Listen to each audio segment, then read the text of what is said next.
So we're going to start with exponential growth. An exponential growth function has the form y equals a times b to the x, where, just like in 10.1, a is going to be the initial value and b has to be greater than 1. That's what makes it a growth. When we're looking at these word problems, we're going to be able to write the growth factor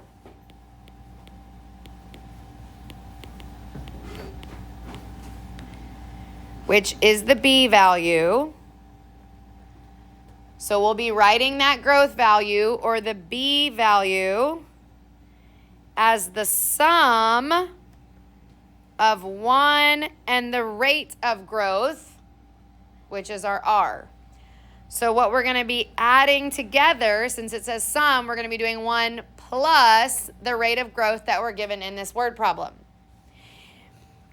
The equations that we're going to be using to model these functions is right here. Y equals a times 1 plus the rate of growth. That's what we just highlighted right here, to the x power. This equation, this formula, is on your reference sheet for the EOC.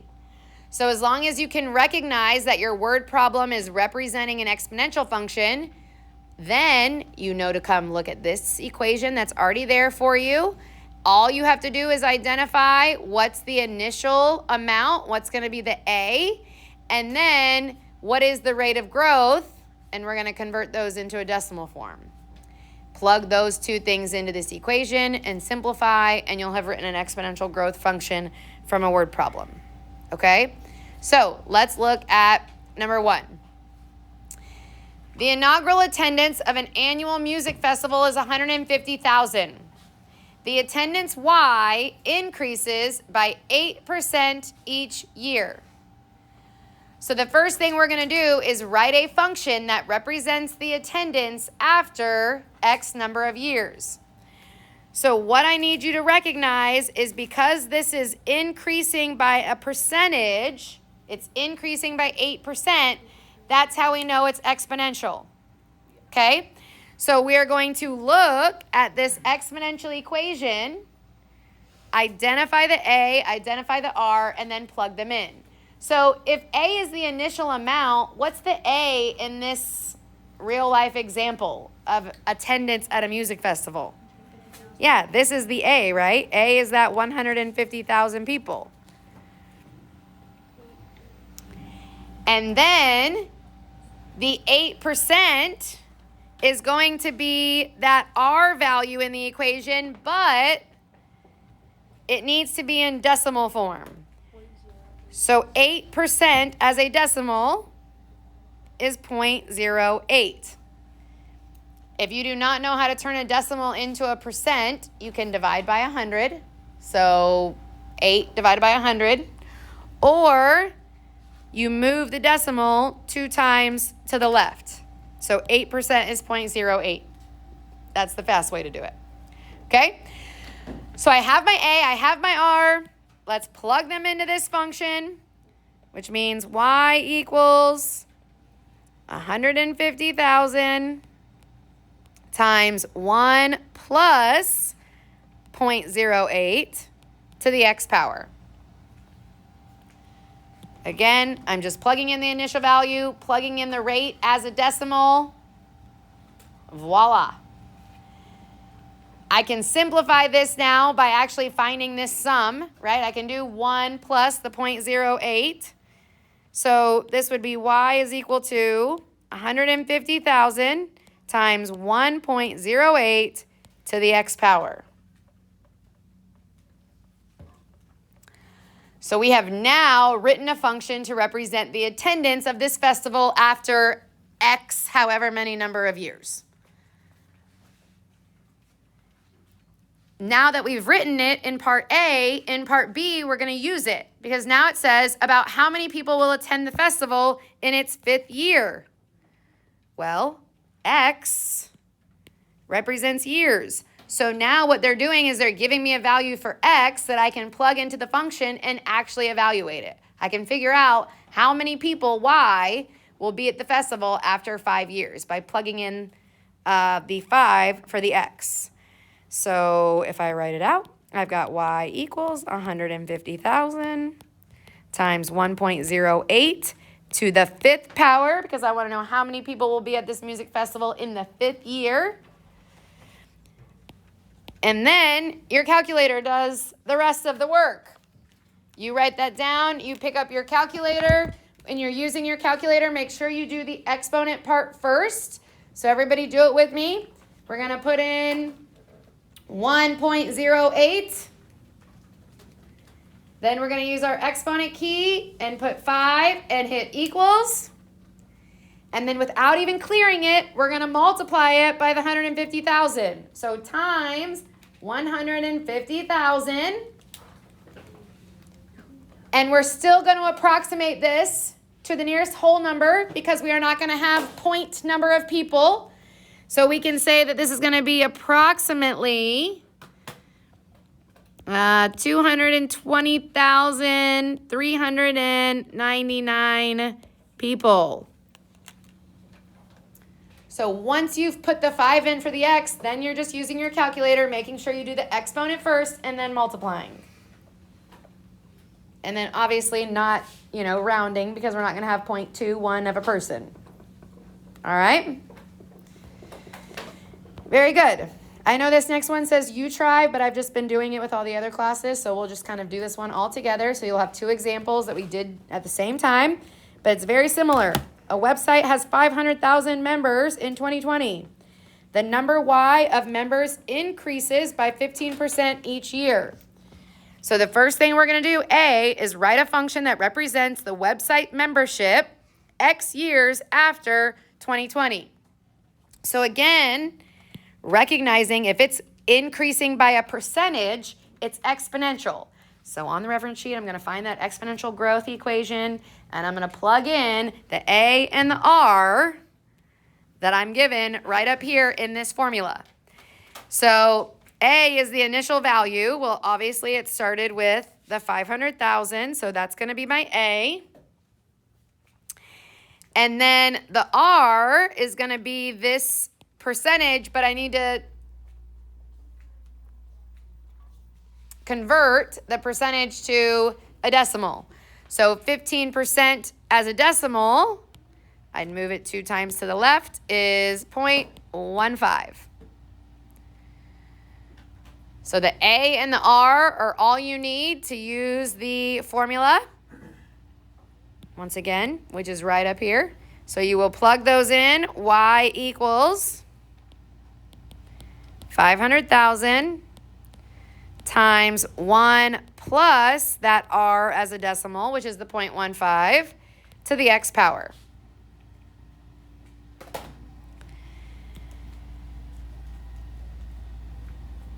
And then just like we did in the last one, now that we've plugged in the A and we've plugged in the R, we can go ahead and combine and actually find this sum. So we've got Y equals 500,000 times 1.15 to the X power. So here is your exponential function. Again, it's a growth because this is over 1.15. And now that we have our function, we can use it because B says how many members will there be in 2026? Is 2026 what we're plugging in for X? No, because X represents years after 2020. So how many years after 2020 is 2026? 6. So our X value that we're plugging in is 6. Okay? Good job. So Y equals 500,000 times 1.15 to the 6th power.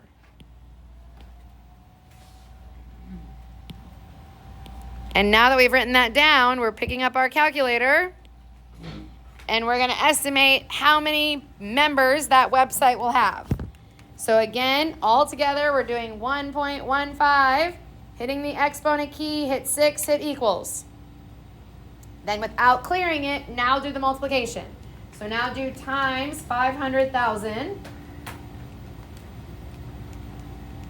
And we got a big number that, again, we're going to round to the nearest whole number because we're talking about people. So this is 1,156,530 people after 6 years on that website.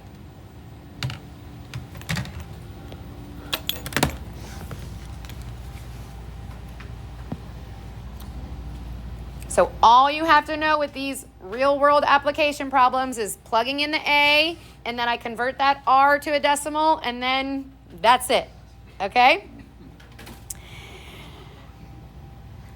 What about if something is decreasing? So now we have an exponential decay. Same thing, they're gonna be in that y equals a times b to the x. A is still our initial value. This time, because it's decaying, our b value is gonna be between 0 and 1.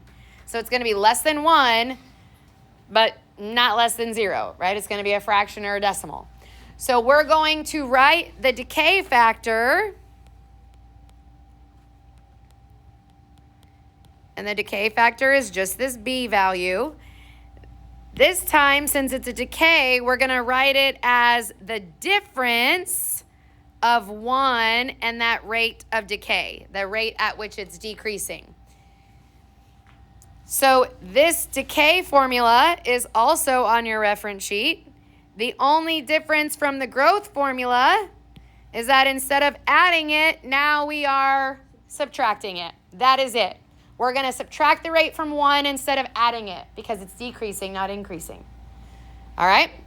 So we've got 2 examples. Again, we'll just work through these together. Number 3, we've got the value of a car is $21,500. It loses 12% of its value every year. So again, part A, we're writing a function that represents the value y in dollars of the car after X years. This 12%, losing 12%, that's what gives away that it's exponential. It's exponential decay. The initial value of the car, hopefully we all understand that that's our A. Its starting price was $21,500. And if it's losing 12%, then 12% as a decimal. Remember, we're going to move this over twice, which would make this 0.12. Very good. So I have the A, I have the R. That's all I need. The equation's given to me. I plug it in. Y equals 21,500 times 1 minus the 0.12 because it's losing value. So we subtract the rate. Still raised to the x power. And then again, now inside these parentheses, we can actually go ahead and subtract that 0.12 from the 1. So we get y equals 21,500 times 0.88, very good, to the x power. So you'll notice now how my b value is less than 1, which is exactly what I want because it's a decay. So 0.88 is less than 1. All right. Part B, we're using the function to estimate the value of the car after 10 years. And again, X was the number of years.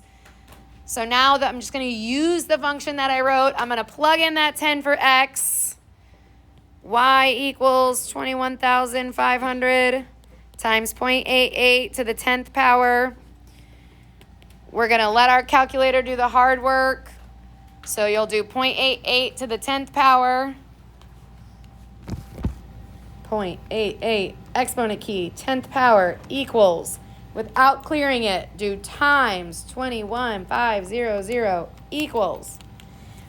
This time we can round to a decimal because we're talking about money. How many places after the decimal should we round if we're talking about money? You've all seen change before. 2, very good, right? So this will be $5,987.77. Very good. So that would be the approximate value of that car after 10 years.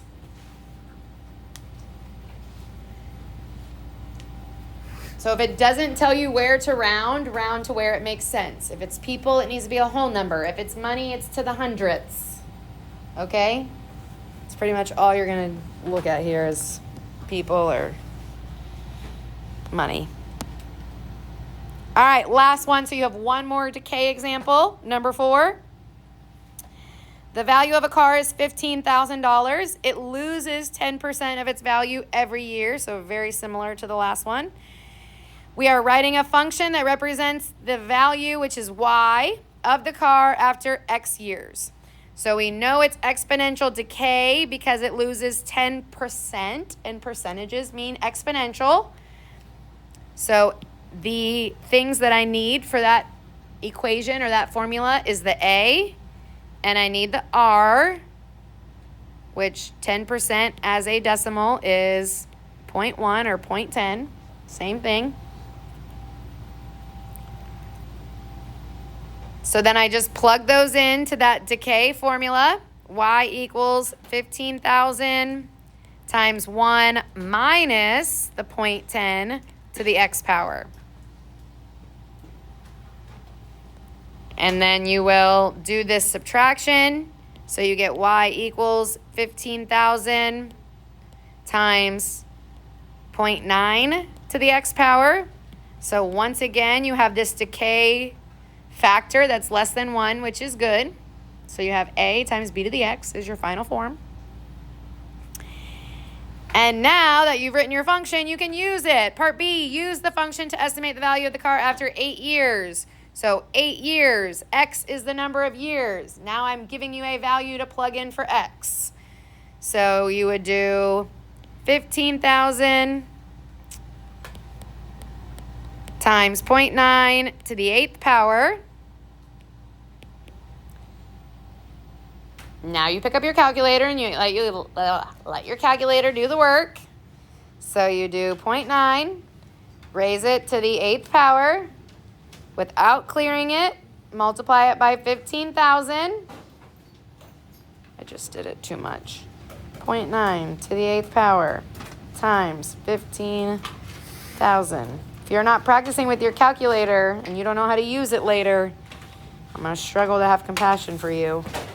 All right, so I got the wrong thing. 0.9 to the 8th power times 15,000. And now I got it right. $6,457.01. That 8 behind that second 0 is going to round that up to 1. So approximately $6,457.01. All right, so that is application word problems of exponential growth.